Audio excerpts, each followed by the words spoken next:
Welcome to DeTalks with Allison. Oh shit, we're recording. You are the best podcast naming person. This is the show where we sit down with comedians and other funny people, make them take their vitamins, and ask them about their life or whatever else we get into. Let's hope Charlie got it right this time. Hey guys, welcome back to DeTalks with Allison. We're in the studio with Brandon Lewin today. Woo, woo. I was gonna put my other arm up, but I don't want to pull this out. I love it because we like strap the guests in. I know. It's like you can't fight me. No, you can't go anywhere. You're gonna stab a vein. Not only that, but you also don't know what's really in the bags. Yeah, we just discussed this. Brandon thinks I peed in his bag. So Tastes like asparagus, so. The B vitamins are very specific tasting, and I'm so mad that you pointed out because it's like you smell and you taste it, and I'm like, it literally smells and tastes like someone peed after eating asparagus, and you made that connection, and now I'm mad. How much of that is just the placebo effect? I know. Drop that in your head, and now you're And like, now I'm oh, like, it does. Really? that is what it is. You could have been like, this tastes like cocaine, and I'd be like, that is what it is. Dang it. I like how it said, like, the description was like, if you put this in your body, because what does it have? NPD or NPR? NAD. NAD. Yeah. The NAD is in my veins right now, and apparently it makes you a little like woozy. Woozy or jittery while you're getting it, and then afterwards it's good energy. Yeah. Like I feel he was like describing it as might feel like when you're like hungover. It's kind of the description. And so when I get hungover though, I gag a lot. So So we need a bucket. Yes. Live spew cam. Let's get a spew cam. I'm doing it right onto the rocks. Okay. On the crystals. Yeah, there's a giant crystal in front of us. It's that's the source of our energy. What you don't know is I'm gonna put this on a chain and wear it as a necklace later. This rock is literally like 30 pounds. I picked it up earlier and I was like, oh my God. I thought you were gonna drop it. Brandon, I lift. Calm down. I know, you showed your guns. My dad was like, Smith & Wesson, baby. That's what that's what he taught me when I was like 10. He's like, if someone wants to fight you, just be like, Smith & Wesson. I didn't know what that meant until I was like 18. Yeah. And then the teacher's gonna be like, who's bringing a gun in school? School shooter Allison, at it again. Fuck. Oh, we're off to a great start. Yeah. Brandon with big Cheers. laugh. Yeah, right? Yeah. Well, I'm excited to get you on the podcast that your company is hosting, finally. I never wanted to be a guest, but I did just because, actually, one of the reasons was... I was lazy and didn't book anyone this week. That too, but I wasn't going to throw you under the bus, Allison. If you wouldn't have said anything, no one would have known. I'll do it. I'll take the L. That was me. But the reason was that actually it turns out today, October 15th, is our 1-year anniversary of doing comedy at Vulcan. So crazy. Yeah. That's so crazy. It is crazy. It's crazy because like it seems like we just started doing it, and then at the same time I'm like, we've always been doing comedy at Vulcan. Yeah. You know. It's a good milestone. It is a good milestone. And in 1 year, it doesn't feel like 1 year. Yeah. It actually feels like a lot longer. Well, because also it was like, to me, there was like the haze of when stuff started coming back too. Yes. Like comedy at Vulcan was one of the first places to come back. First place. So it's like, and then it just felt like a domino effect after that where all these other places started opening. So it got fuzzy in my head as to when Vulcan actually came back. Yeah. Because like all these other places kind of followed suit. So I was like, people talking about moving here in January or later 2021. And I'm like, oh yeah, that's when comedy came back. But then I'm like, wait, no, we were doing shows in November. Yeah. And wait, it was October. Holy shit, yeah. It was socially distanced, by the way. Oh, yeah. People wore masks, Followed the guidelines. all that stuff. It Yeah. was like a restaurant, that type of shit. It's hazy for me, too, but mostly just because it's been fun. Yeah. And I've been drinking a lot. And a lot of weed. Yeah, that too. I prefer the weed now over the drinking. Because, like, you don't wake up from, like, getting really high and be like, holy shit, what happened? Right. Or, in my case, where did my Jordans go to? I I told you, this is a tangent. I told you I'm going dancing with my roommate and some other friends tonight. We're going to go... Bollywood dancing, We're going Bollywood dancing, so it's the end of this Indian festival called Navratri. Do you know how to Bollywood dance? It's pretty simple. I've done it. So my roommate is a DJ in town. Her name's DJ Anupi. Nice. She throws Bollywood parties a few times a year. Oh, that's awesome. I door girl for them, which means I get to like shut it down the last hour and just go at the DJ booth and dance and like party with her and Sweet. stuff. And so I've learned a lot. Like basically every song is from a movie that's top 40 or popular in India. So they all have dance moves that go with them, and they're pretty easy to pick up. Yeah. But tonight it's the end of Navratri, so it's like this celebration of one of their goddesses, and like apparently it's specific in that they have like these sticks that you'll dance with, and it's like line dancing, but like in traditional Indian garb and all this shit, and you like can hit the sticks on each other. I'm stoked. I don't even remember where I was going with this. You're just gonna have sticks and hit and stuff? Yeah. By the way, I was thinking about it. Bollywood dancing is what TikTok dancing was before TikTok. You're right, because every song has a dance. Holy shit. And you can learn it really easily, too. Yeah. Oh, my God. Yeah. Oh, yeah. I don't even remember what I'm point I blowing was trying minds to today, make. people.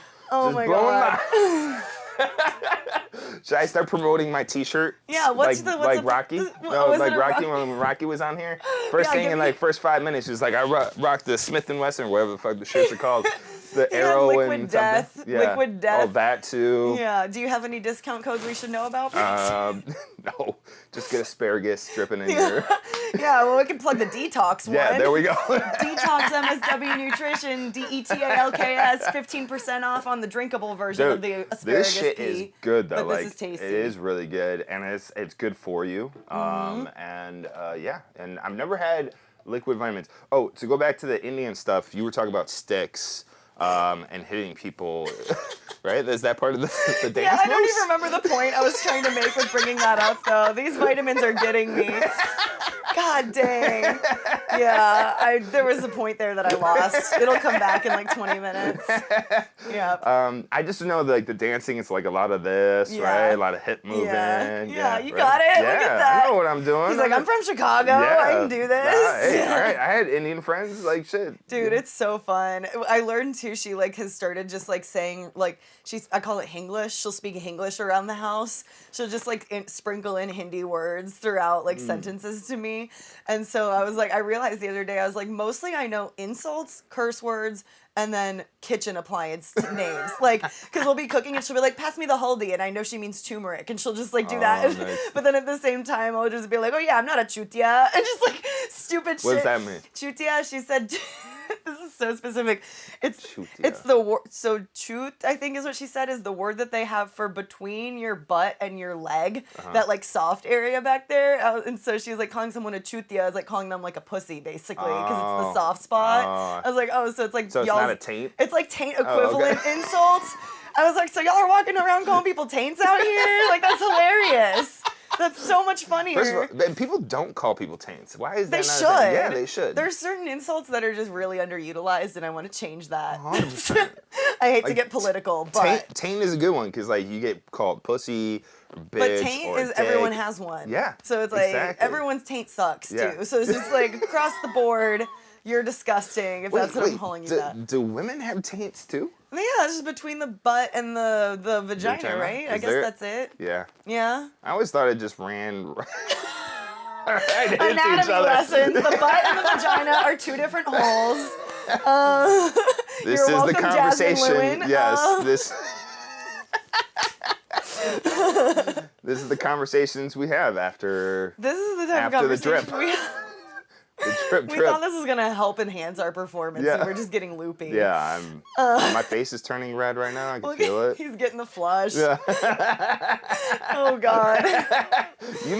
You were talking about taints. That's what made me flush. Yeah, you're just like, oh. Now I became a taint. I swear. Oh God, we'll get it back on track. Okay, You're a all big right. laugh. So okay. Hey guys, thank you so much for watching the show. DeTalks with Allison is produced by Big Laugh Comedy. Big Laugh Comedy is changing the world one comedy experience at a time. We've got awesome stuff that we're working on, lots of live shows all over Texas, including San Antonio, San Marcos, Austin, Fort Worth, and even Dallas. There's also an awesome platform on our website at blcomedy.com where you can check out comedy news, funny articles, hilarious videos, and also this podcast. So if you want to go find out all the latest things in the comedy world, go to blcomedy.com. And if you want to be the first to know about new tickets dropping and other fun opportunities, go to blcomedy.com/VIP-list and you'll sign up for our free VIP list where you can be the first one to get exclusive updates on all the cool comedy stuff happening in Texas. We're talking about... We're going to go from Taints to Big Laugh. to Big Laugh. Good transition. Taint runs Big Laugh. I'm the king of Taints. Well, we were talking about the 1-year anniversary of doing shows at Vulcan. So I think a lot of people, like, I would love to talk with you. Like, okay, what do you want to say? No, I was about to gag. I don't know if it's the drip or what, man. He's gonna barf. Oh no. I'm not gonna barf. I'm Okay. Good. I know how to hold it down. Okay. Might be worse, but okay. So I wanted to talk to you just about, like, how did that partnership even happen? Because before we started doing shows at Vulcan, maybe we should start there. Like, what was Big Laugh when you started it? So actually, to go back, I was doing, I started comedy 5 years ago, and I started off as a comedian, and then I quickly realized I was better at producing shows just because I have a marketing background, so I was like, man, I always wanted to be on a show, but as a newbie, you don't really get asked to be on a show. Right. Plus, I really shouldn't have been on a show. But I was like, in my head, I was like, oh, I should be on a fucking show. And everyone, I think, at the early stages... They all think that. Yeah, exactly. You don't really learn until you get later on into it. And so I was one of those people, but I had a background of putting on events. Right. And so I knew how to run Facebook ads and do some stuff. So actually, the first show I ever did was in Cedar Park, and it was at a beer garden.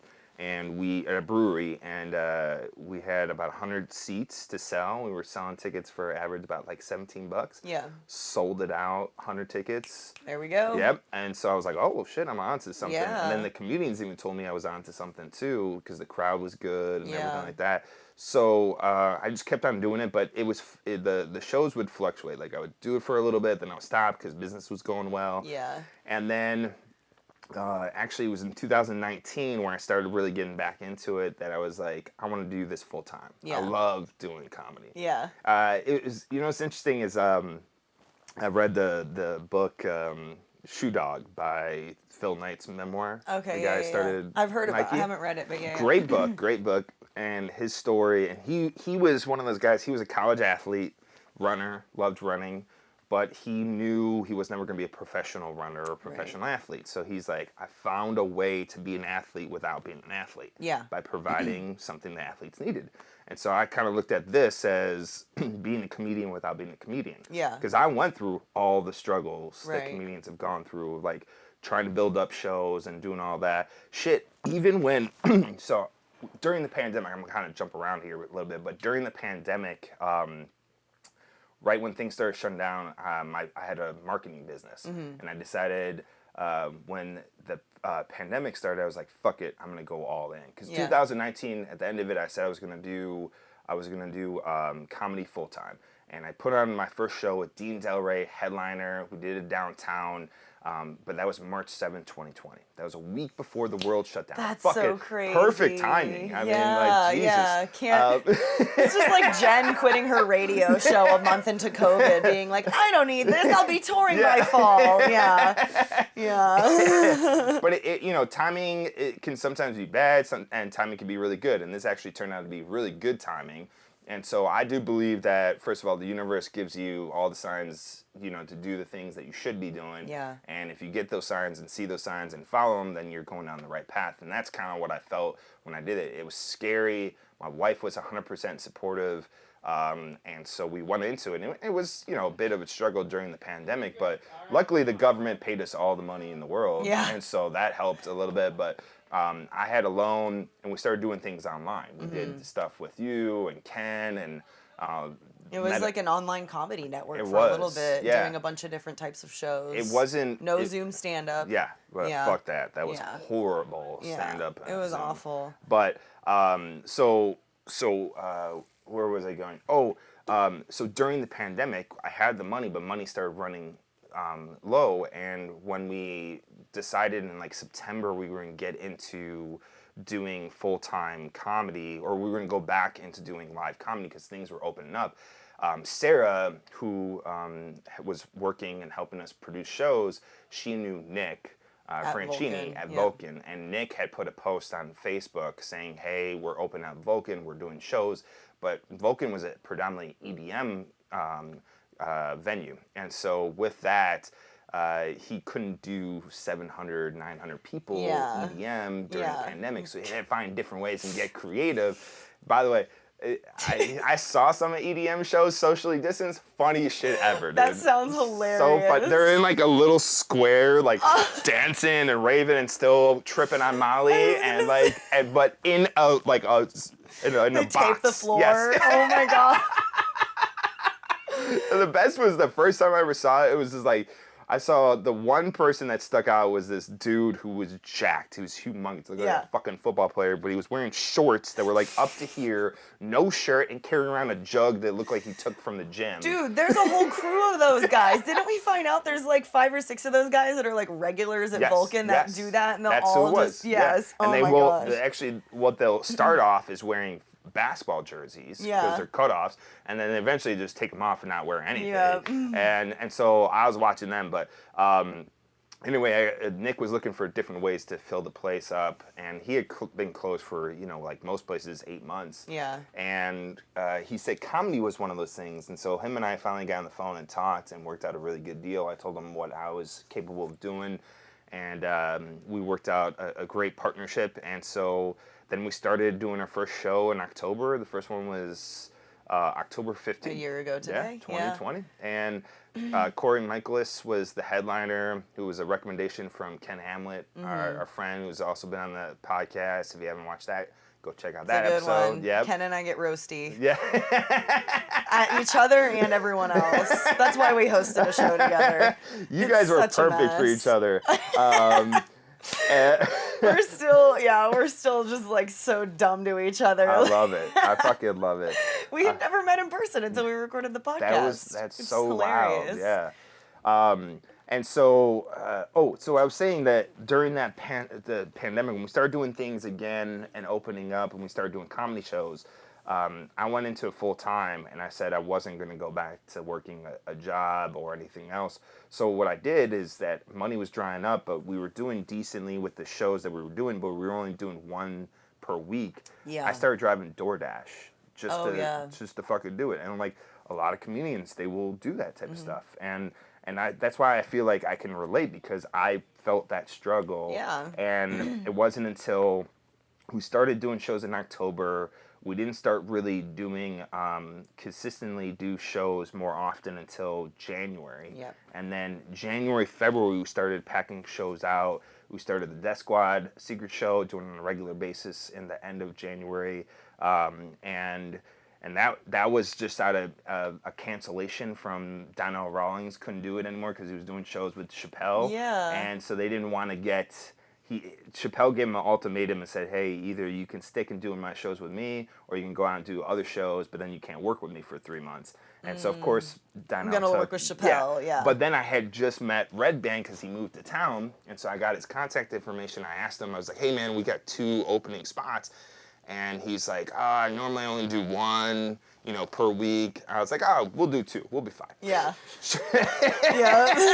Sure enough, we sold both those shows out. Yeah. And it was great, man. And so, and then Rogan started popping in a little bit more often.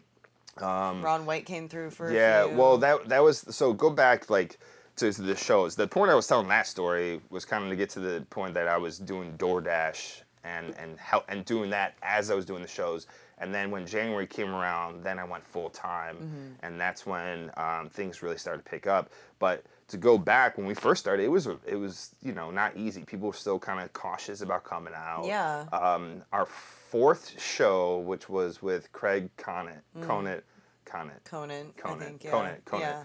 I love Craig. Shout out to Craig. Loose Goosey. Yes, Loosey Goosey. And he brought Allie Makovsky as his feature. That's right. And Allie at the time was just starting to do headlining herself, and so was Craig. I found out that he was just starting to do headlining shows, and that was great. They sold out. She did amazing. She came back a month later, but that following show was Tony Hinchcliffe, and Tony was booked on a Wednesday, sold out. He called me up like a couple hours before and was like, "Hey, the great Ron White's coming through." Oh my gosh. He's like, yeah. "Can he? He's gonna bring his tour bus to use as like a green room. Can he park anywhere at 6th Street?" I was like, No. "Bro, you've clearly never been to 6th Street because there's no way you're parking No. a fucking A tour tour bus bus. on there."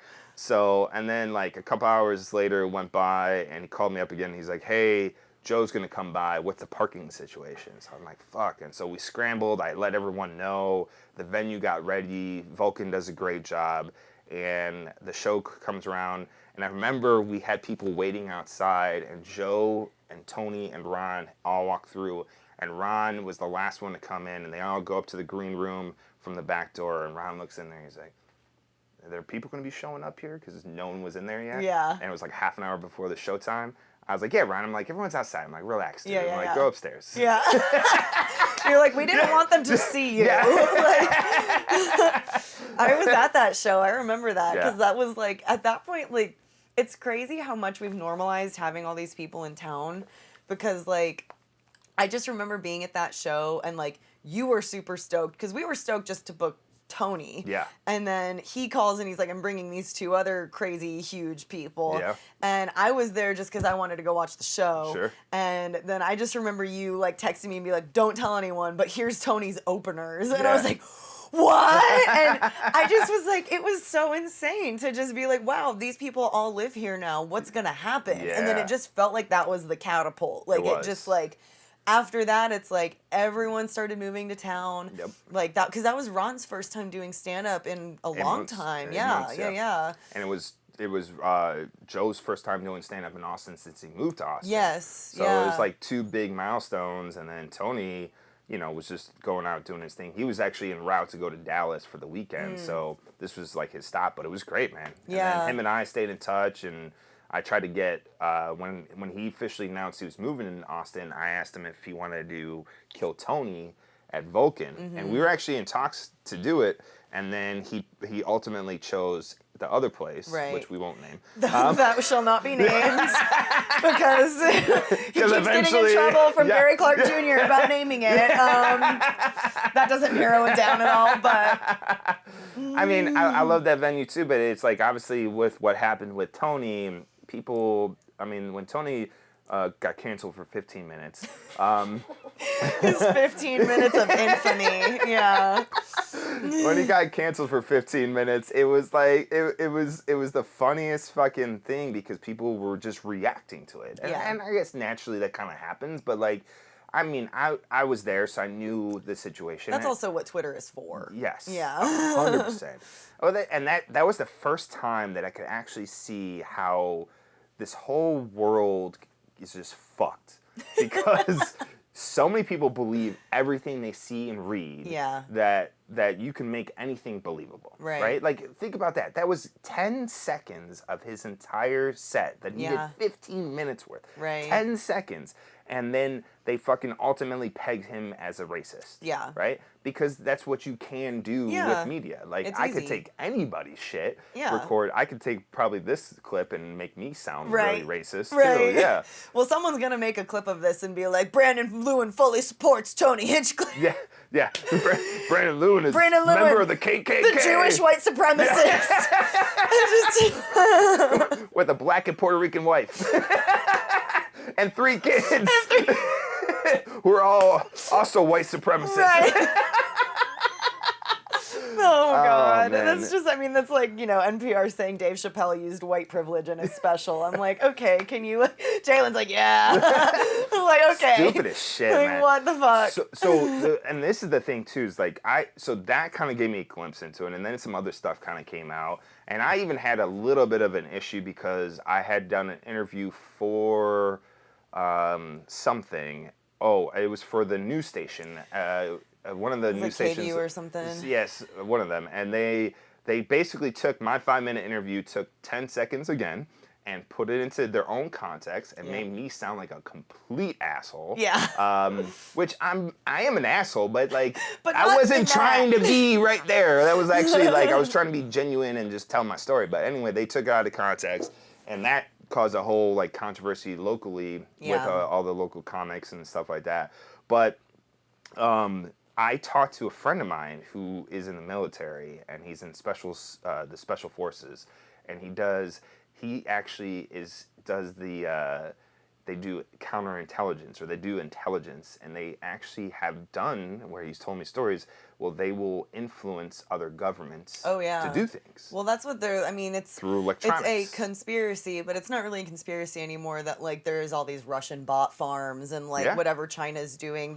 Everyone's trying to influence everyone. Because it's all, like, the major world powers that, like, realize that they're all kind of fighting for whatever being the world power is. Yeah. It's like all these different empires are fighting for it right now. And like, so everyone's just doing what they know how to do. And like, clearly Americans are so influenced by their social media and media in general. Yeah. Why wouldn't you have a ton of troll farms if you're in Russia? 100%, You know, it's like, it's so easy. It's like if they want to throw somebody out of government, they just start making a smear campaign. Yep, yeah. Exactly. Dude. Even if it's fake, you're going to have a section of the population that believes it, you know? And that's what they do. And so when he told me the stories, I was like, fuck. I'm like, I thought it was true, but then hearing that, I was like, man, this is really true. And so when you start hearing about some of these conspiracy theories and the conspiracy theories, it's like, wow, this is actually could be true. It could be true. Well, what I know for a fact that most, what was the phrase? It was like most users on the internet are not humans. Yeah. There's more robot traffic on the internet than human traffic.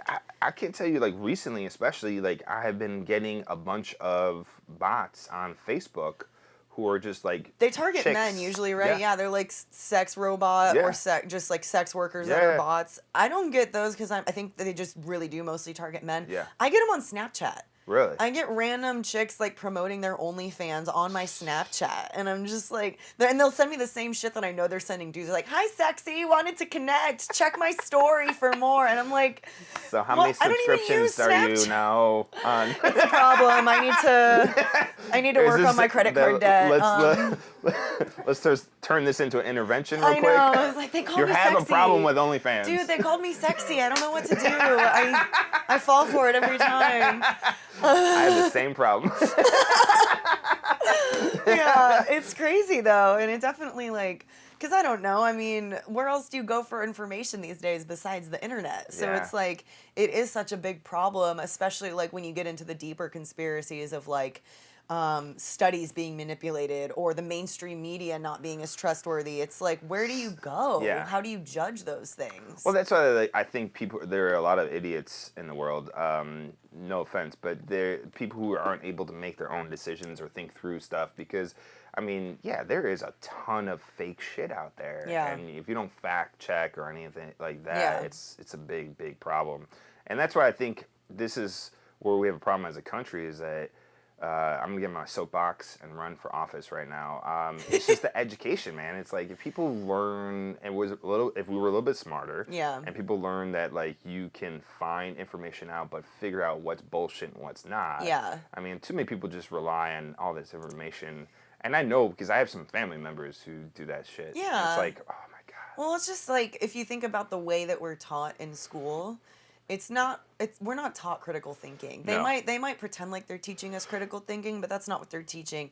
They're teaching you how to memorize facts to pass the test. Yes. You know, and so it's well, it depends on the curriculum. So Yeah. my kids go to, and this is why I love it, they go to the only full-time elementary STEM school in Central Texas. Yeah. And STEM, the curriculum, a lot of it is critical thinking. That's cool. Critical thinking, creative, that type of stuff. And so they actually have one of the lowest scores because the Texas does STAR testing. Yeah. And so they have one of the STAR lowest. testing sucks. They have one of the lowest scores in it because they don't go by that curriculum. They go by critical thinking and But see, that's awesome. And if you look at like the trends of more successful people, they are the ones putting their kids into programs more like that, where because it's like if you look at successful business owners or even most celebrities, like we were talking the other day, Rob Dyrdek is apparently a genius. Yeah. Like one of the guys that works here just got to get on a phone call with him the other day. This guy has had his shit on lock and planned out for so long. And That's like maybe awesome. he does host Ridiculousness, which is a literally ridiculous show. Yeah. But he's very smart and Yeah. he does that because he knows how to do it. He can film like 10 episodes in 2 days and then Yeah. he can spend the rest of the week with his family doing That's other perfect. shit. Yeah. And so it's like, you look at these celebrities and the highly successful people, and most of them understand that critical thinking is very important. 100%. And unfortunately, like public school, I'm thankful I graduated when I did, because like I'm fairly young, but I'm just even seeing now just kids that are 10 years younger than me even, and I'm like, what are you learning? Like they're literally just training you to memorize some stuff, take a test, repeat, and it's like, there's so much more that you can learn, like critical thinking, life skills such as budget, Yeah. and like how does business actually work? Yep. You know, even just basic stuff like how to change your car tire. It's like Yeah. there's so many things that adults don't know. No.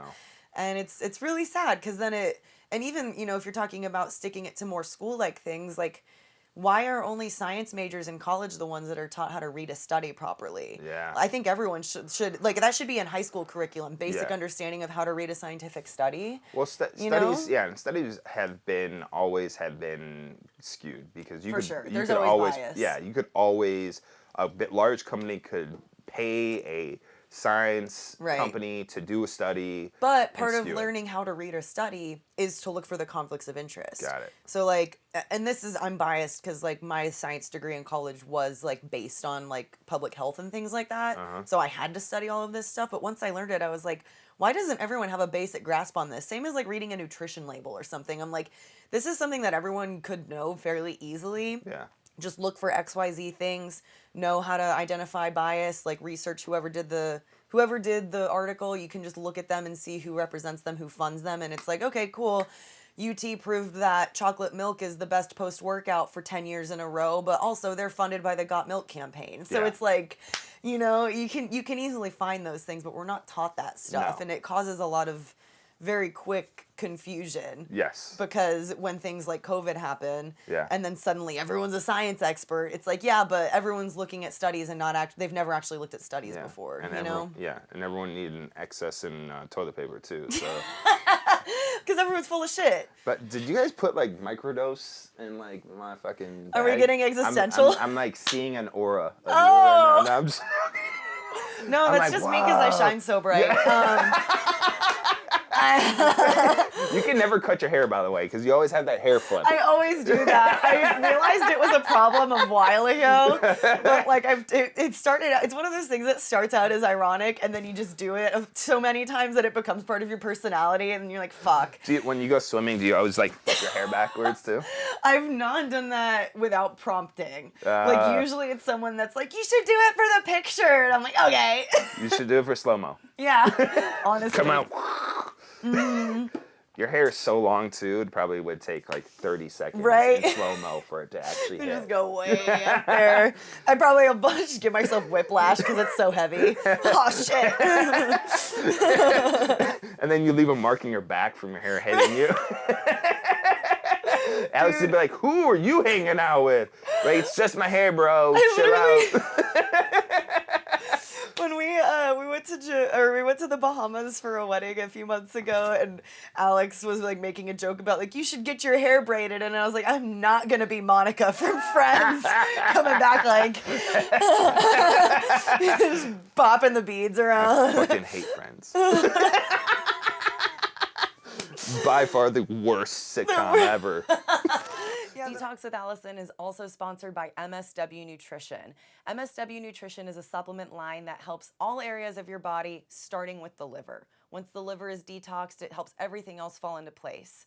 On the MSW Nutrition website, howdoyouhealth.com, you can find all sorts of supplements to help with energy, mood, gut, sleep, digestion, you name it, there's a supplement for it on howdoyouhealth.com. And if you check out the website, you can use the code DETALKS, DETALKS, at checkout to save 15%. All supplements in this line are the most bioavailable version possible, meaning everyone will have an easy time absorbing it, and all supplements are produced in FDA-approved labs. So check it out at howdoyouhealth.com. Use the code DETALKS to save 15%. And if you want to check out the drinks that everyone talks about so much on the show, that's the Boost product. Again, howdoyouhealth.com, code DETALKS. Speakers talking, they go so fast I can't catch it. Yeah. But it's like, I'll slow that shit down later and be like, were they talking about me? If I don't hear puta or gringa, I'm like, they're probably not talking about me. It's probably not me. Yeah. That's funny. All right, back to comedy again. We keep pivoting, yeah, but that's okay. well, I wanted to ask you, like, because I know you've always been like a big fan of comedy, so like, who are some of your favorite people, and like, were they influences in you getting into it in the first place? Yeah, so I've always loved comedy. Some of my favorite were obviously Bill Burr. I've learned a lot about life through comedy. Yeah. One of my favorite things was like storytelling and making people laugh was Eddie Murphy. I could pretty much recite both of his specials. Wow. And I used to come home, especially when I was like first dating Jazz, this is how much she knew I liked comedy, because we'd come home from drinking and I'd turn it on, or one of the specials, and then I would recite it. And she's like, bro, you gotta stop watching this. She was like, you get this. Yes, yeah. exactly. She's like, and even now I'll show is the one in the red jumpsuit. I always get it mistaken. That's Raw, right? Or no, that's Delirious. I don't know. Whichever one. The first one, the red jumpsuit one. The one that you talk about ice cream. Yeah. He talks about like getting ice cream from an ice cream truck, and he makes fun of the kid who's poor. And he's like, I got my ice cream. I got my ice. I've shown that to my kids now. Oh god. And they fucking love it. They love it. They love it. They recite that. I mean, I don't show them the whole thing, because some of that stuff, like when he talks about I get so much pussy, I have pussy falling out my pockets. Yeah. I'm like, I don't let them watch that. We'll wait till they're 16. Yeah, exactly. Yeah. Maybe 13. He's like, they gotta learn anatomy sometime. Oh man, nowadays, like my 7-year-old came home one day and was like, yeah, if you suck on it, a little bit of like the juices come out. I was like, whoa, bro, where the fuck did you learn that from? Because we don't let them, like, I know kids nowadays, because they have the screens and they watch it so much, they have access to that shit. Right. So it's inevitable. I've talked to people about it. It's like somewhat inevitable. You can't really hide them from it. And my kids, we limit their screen time and all that shit, but Noah came home and said that, and it was from one of his friends who is constantly on the screen. Right. And so I had to be like, fuck, I have to have this conversation now. Gosh. But he still didn't really fully understand it, so which is good. I was like, all right, there's some innocence, because I think like that's my problem with screens. Like, I understand it's easy for parents now to be like, here, babysitter. Exactly. Yeah. You don't have to. If we're going to a restaurant, I don't want you screaming. Do that. Jazz and I always made a conscious effort that we were gonna, even though it was harder, we would not do that. Yeah. And so we had moments where in the restaurants, our kids would be screaming or something like that.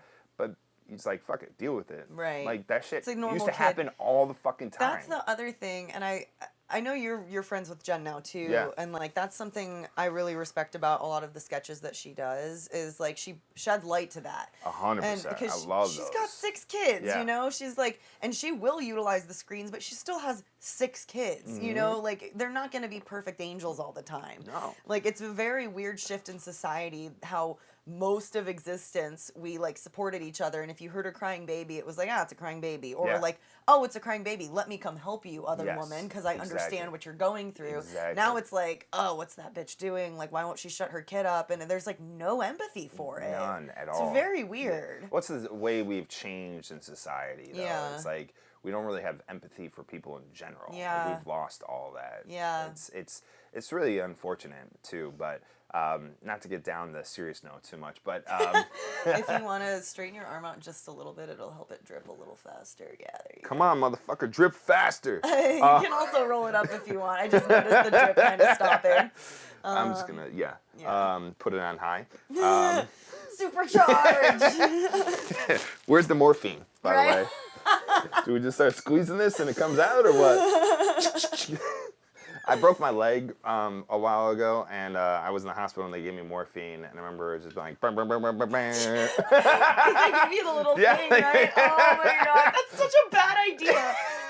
Oh my god, why don't... I was like 21 or 22 at the time, too, so it's like, my dad came in, and like, I was in the hospital, he's like, how you feel? I'm like, I'm feeling great.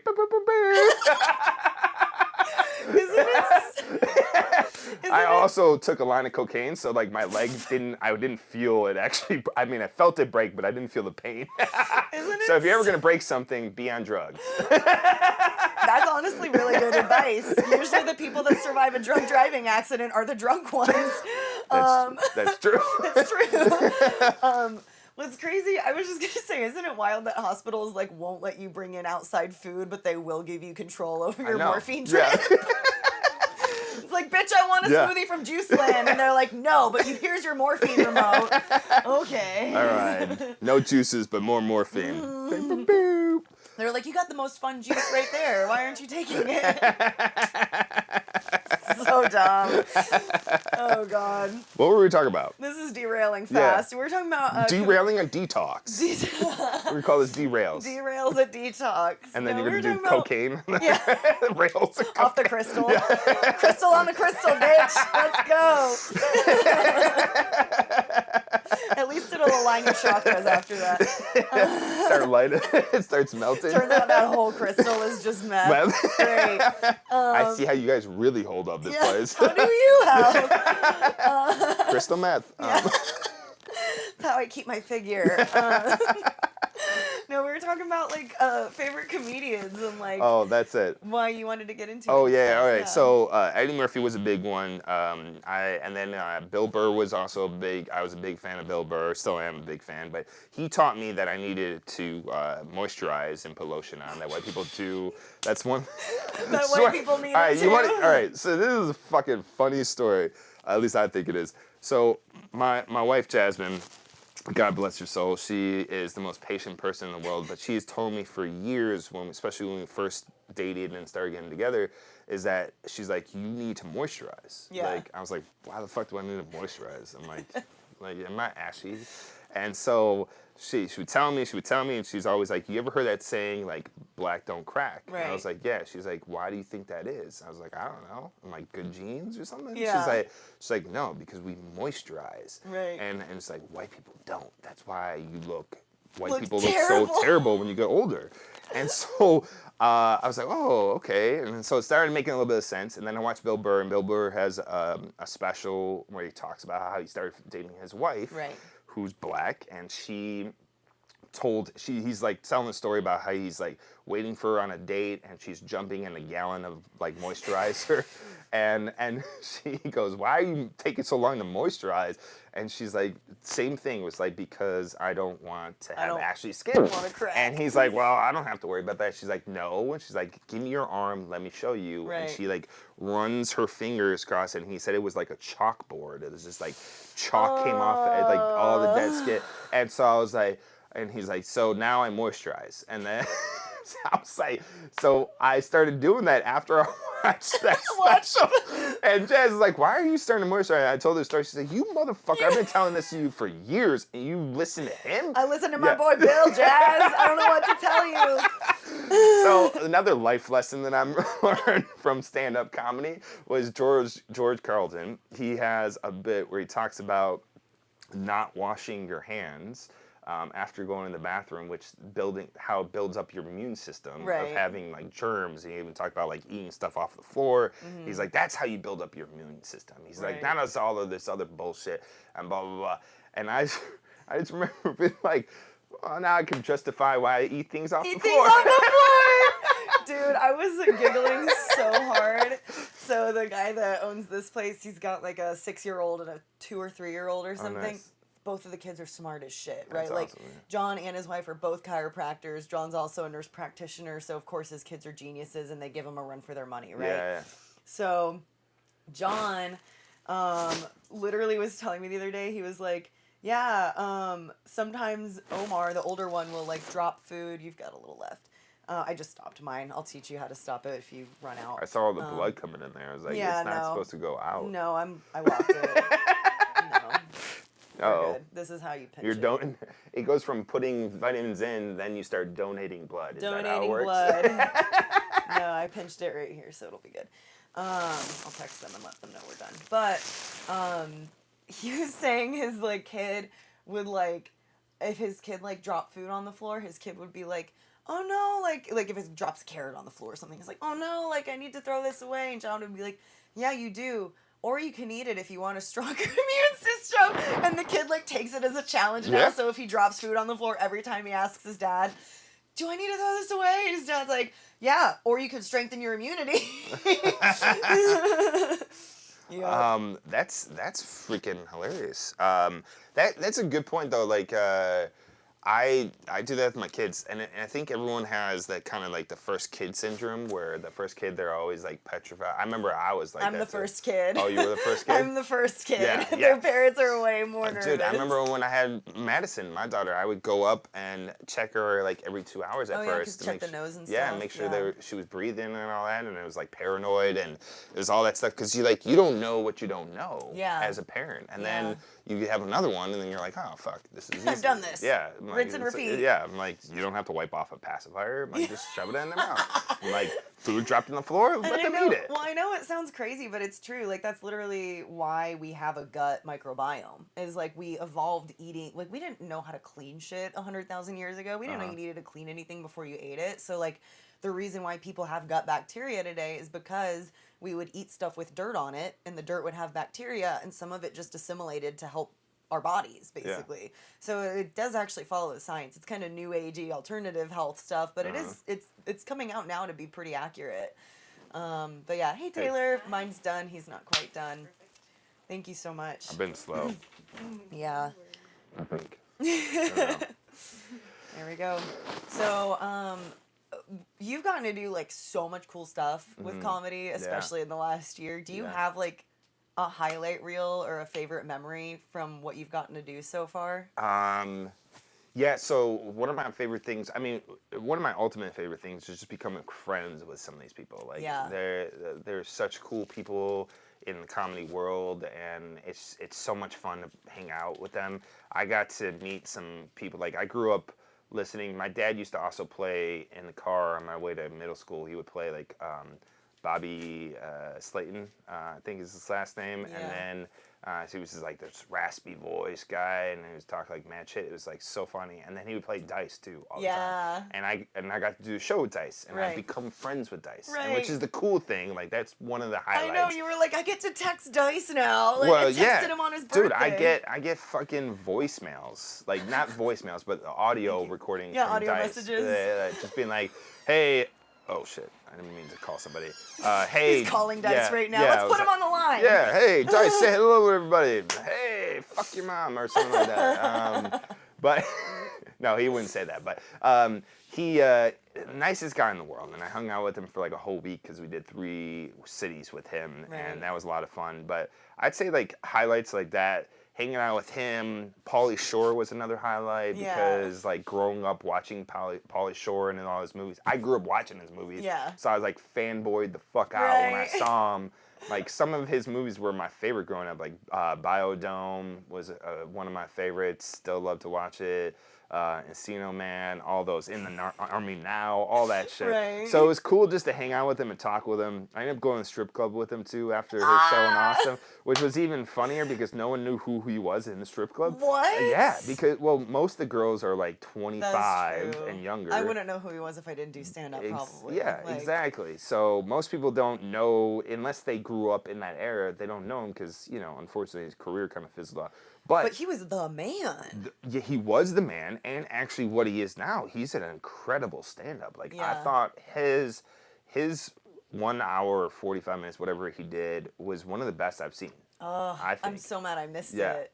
And so, but yeah, doing stuff like that. I also, we did a show with Donnell Rawlings, which was super cool. And because that we did a show with Donnell Rawlings, he had to reschedule that show. I was explaining a little bit earlier. He had to reschedule a show, which he ultimately came back and did and killed it. And he was great to work with. he also, through that, we were able to get tickets to see Joe and Dave and do that show at Stubbs. Yeah. And we actually got, Donnell met us and brought us backstage. So although I didn't get to meet Dave, I was standing in the red room, because it's not green room, it's a fucking red. It's red lights. That's cool. Yeah, well, Dave has this thing where everything is red lights, because there's something about the white lights. The white lights really, I guess you could call it like an excitotoxin, for lack of a better word. Yeah. Like, white light has a lot of blue light in it, and that keeps you awake. Yeah. So the red light, like, is really good to have at night, because it allows you to fall asleep faster. Yeah. But also, like, I don't know how it affects people without, like, that aren't on the autism spectrum, but I remember, like, I have some friends that are special needs teachers, and they have red lights in their classroom, and, like, for whatever reason, the white lights especially affect kids on the spectrum. Yeah. And so they would always have red lights just during the day, too. It wasn't, like, to try and make them go to sleep. It would actually help them concentrate more. So I wouldn't be surprised if it was just like that for everyone. Yeah. Because there's just something really excitatory in the blue light that can kind of cause, like, anxiety, and it definitely blocks your sleep hormones. Yeah. I mean, there's appreciate something that. behind, Yeah. And it was cool because, and that was like the cool thing was I was sitting there with Jazz, and we were both sitting in the red room, and we're like sitting there, and Joe did this bit that night, where not a bit, but he was like talking about Elon, and he was like, yeah, I'm friends with Elon, and he literally called Ian during the show, and he didn't pick up, and everyone was like, oh. And there was no voicemail set up either. Right. And so everyone's like, nah, that was wasn't that really? really Yeah. him. Then we go backstage, and Joe had walked in, and then he gets a call, and he's like, hey, Elon, and he stepped out for a second. So, like, literally called him back after the show, and then we're, like, sitting there, and then Dave was, like, 4 people away from us, you know? And so Jazz and I afterwards were like, man, that was so fucking cool. Yeah. We were, like, so close to meeting Dave. Just being a big fan of his. He's obviously the GOAT. And so it's stuff like that. But I think ultimately, like, making the friendships with people is probably the best. And also seeing younger comedians come up. Seeing like people like yourself and Genevieve and some of the local people here. San, who you know was over in LA but then moved out here. Lucas. Sam, I mean, Derek Poston. I mean, you name them. But then like being able to develop friendships with people, and then like Allie Makovsky is a great example because Allie was. She was like, I listened to her when she was a regular on the Kill Tony podcast. Yeah. That's actually how when I first started doing comedy, I listened to Kill Tony on the regular. Yeah. I still listen to Kill Tony on the regular, but it's just a little, I see it all the time now, so I don't have to You don't have to listen to it. Yeah. But she was a regular on it. I used to love her, and then I got to work with her, and then we've become friends, and, and she's great, and then we just developed this, you know, great friendship / like, business relationship too, where she trusts me. Yeah. When she comes in town, she always books shows. She can hit you up. Yeah. And Craig's the same way too. And like having those type of relationships to me is really the most important because either like these people are coming up, right? Yeah. And to be able to help them launch their career, I mean, to me that's more important than just helping a big name get another show. Because that's just like it's like being another notch in the belt, you know? But when you're someone's first, you know, they never forget you. They remember you. He's like, I want them to remember me. That's right. DeTalks with Allison is also sponsored by MSW Vitamin Lounge here in Westlake Hills in Austin, Texas. You can see we're in the How Do You Health studio. They let us use the space as well as give us our IVs. They quite literally hook us up with vitamin IVs for every show. This is a full-service vitamin IV and injection studio. You can also get chiropractic services, blood work consultations, PRP facials, and a whole lot more. We're very grateful to be doing the show here. You can check out MSW Lounge at MSW Lounge on Instagram or on howdoyouhealth.com. That's right. Well, you know, I've always been this way. Is like I enjoy more meaningful conversations with people than like the small talk type of shit. You know, like I always like talking to people about their kids or their family and stuff like that to really get into meaningful shit because to me, life is too short. Like to worry about the small, like you know, the bullshit in life. Right. Let's focus on what really matters. But also being able to joke about what really matters. That's right. That's right. Well, that's why I love comedies because like you can still talk about real shit, but then there's always the humor that's brought into it to like laugh about everything. And I grew up in a family where like my dad was critical, but it was like a joking. It was like roasting. Like, Right. I grew up in a family of roasters. Yeah. Like my sister would roast the shit out of me, and then I would roast the shit out of her or her Right. boyfriends or whatever it was, and it was a back and forth. And like same thing with my brothers, and it was great. My younger brother was a little bit more sensitive, where I used to joke around with him, and he'd be like, "Don't talk to me like that." Yeah. I'm like, "Fuck you, pussy." And then he'd be like, and then he'd say it back to me, and then when I got sensitive, he's like, "Are you okay?" Yeah. He's like, something must be bothering you, because if you're getting offended by this, Yeah. he's like, you are not you. Right. Oh, that's so funny. And that's why, I grew up in that kind of, like, I grew up in that household. I grew up in that era where you could roast somebody and that was like And not be the norm. canceled. Yeah, Yeah. exactly. And so I think that's why cancel culture right now it's bullshit. It's Yeah. so everyone's too sensitive. I think it's like you look at people we're talking about Dave and the transgenders and the transgender community and all of that, and I just think it's like people relax. Like, yeah. It's also I see his points, I see other people's points, but it's just like, don't take shit so fucking seriously, man. Yeah, I see all of the points, and the problem is when you start to cancel certain points, it's not a conversation anymore. No. So it's like, yeah, be pissed off if you disagree. That's okay. But, like, you can't just silence someone. Yeah. And I think that's where the danger comes in, is 100%. like, again, like, I personally don't think, and this is also an opinion, but I think that a lot of people identify with their opinions, Uh-huh. and the reason they get so hype about something and want to start fights is because they are identifying with their opinion. If you disagree with this opinion, you're disagreeing with me as a person. Yeah. And that's very dangerous. Like, opinions should not be your identity. They should be a thing that you think that is malleable and changeable. And it's kind of an issue right now where, like, a lot of people are using their opinions or their life experience as, like, this is who I am. Yep. Rather than being like, no, I am a kind, loyal, funny, outgoing person. It's like, no, I'm a Democrat who is bisexual, who does this. And it's like, I realize some of those, like, sexuality to me is not a choice, but, like, there's certain things that you're taking that are, like, pieces of you, but it's not you. And you're using that to identify yourself. And it's like, as soon as you start doing that, it creates the pack mentality and an us versus them, and no discourse is ever going to happen with that. Yeah. Like, as much as possible, again, my opinion is that we need to let go of our opinions a little more and Yeah. just understand that that's what they are. We can't silence anyone, even if they piss you off. Like, if someone's like, clearly, if someone's celebrating the fact that they just murdered someone, obviously take care of that, you know? Yeah. But, like, as long as it's just, like, What do you mean by conversation. take care of that? Take them out back and shit? Yeah, Like, put them out of the Take misery? kill the person who killed someone. That's exactly what I meant. Thank you, Bring Brandon. Old Yeller over here? No, I don't know if you know that reference. I You mean? might Like, be too young. Everyone should be able to, I like... feel old when I say that. Okay, You first might of all, not be. First of all, Old Yeller makes me cry every time I watch it, or read it. But Okay, so you do know it. I do know it. Yeah, talking about being a sensitive kid, I fucking cried so hard at that show, or that movie. But yeah, it's just like I don't know. Like, as long as no one is getting physically endangered, like, we should be able to have discourse about things. Yeah, And we're that's all the humans. danger. We're all in this together. Yeah, It's no like, one's perfect. Yeah, Yeah. I mean, I think that's the thing, is that people are looking at it, like you said, they pick an identity, and then they pick a side, Yeah. and then they forget that we're really all human beings at the end of the Right. day, whether we're white, black, brown. White Sox fans, Exactly, the worst Cubs. ones. Yes, Yeah. the White Sox fans are the worst ones. Actually, St. Louis Cardinal fans. Sorry, Sox, because at least they're still from Chicago. So Cardinals, they're like our shit cousins from the South. Total side note, insider scoop to the Yeah. Big Laugh team. Bobby was talking so much shit in the group chat because he's such a White Sox fan, and then Yeah. the Stros beat them, and I laughed so hard because Connor was wearing his Stros shit on the call.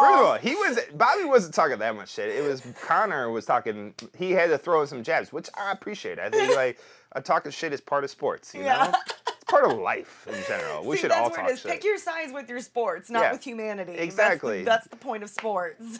Let's just say how it is. Don't be bitches, and we'll be fine. Yeah, there we go.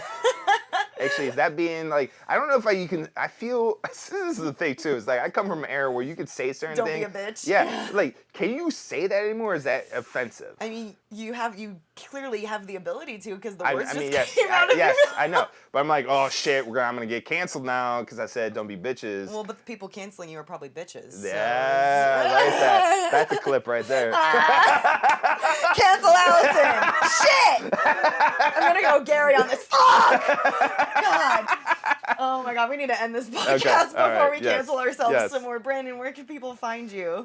You can find Big Laugh Comedy at blcomedy.com. You could find me on all the socials. Instagram, it's at Brandon M. Lewin, and then on Twitter, it's at Brandon Lewin. I like doing Twitter now just because I talk a lot of shit on Twitter, and I also just share opinions. That's how I know when stuff. sports are in season, because you live tweet. Yes. Yeah. Especially during football Sundays. Yeah. Go Bears. Da Bears. Go Bears. Oh my God. I fucking love it, man. That's so good. It's my fun. It's my happy place. Yeah. Twitter though is horrible for like reading news stuff. Yeah, I found that. It's super clickbaity. Yeah, yeah. It's good for sports and like other shit, but horrible for that. So yeah, that's how you can find me. And so can they find you? He flipped it on me! Ah! Oh my gosh. You guys can follow me on Instagram at Alliwo, ALLIWO. That's also my website, alliwo.com. And follow the podcast, DeTalks with Allison, at DeTalks with Allison on Instagram. Go DeTalks. All of our podcasts are on the Big Laugh Comedy website, obviously, because you're listening. So yes. Yeah. Check us out. Thank you. Thank Like, you guys for tuning in. Yes. Like, subscribe. Do all that things. Yeah. And don't be a bitch.